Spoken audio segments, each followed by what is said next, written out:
Алматы қалалық қорғаныс істері жөніндегі департаментімен бірлесе отырып, ұлттық әскери патриоттық орталығының филиалының ұжымы бүгін қарттар күні мерекесіне орай Алматы қаласындағы Шаңырақ әлеуметтік орталығына келіп, қарттарымызға, мүмкіндігі шектеулі жандарға мерекелік көңіл күй сыйладық.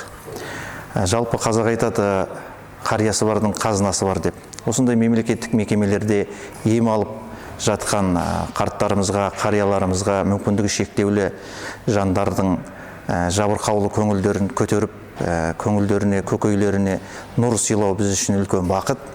Сондықтан бүгінгі іс-шарамыз жоғары деңгейде өткізілді деп есептейміз. Әрқашан ардагерлеріміздің, еңбек ардагерлерінің, қарттарымыздың, қарияларымыздың көңілін көтеретін осындай игілікті шараларды жалғастыра бермекпіз.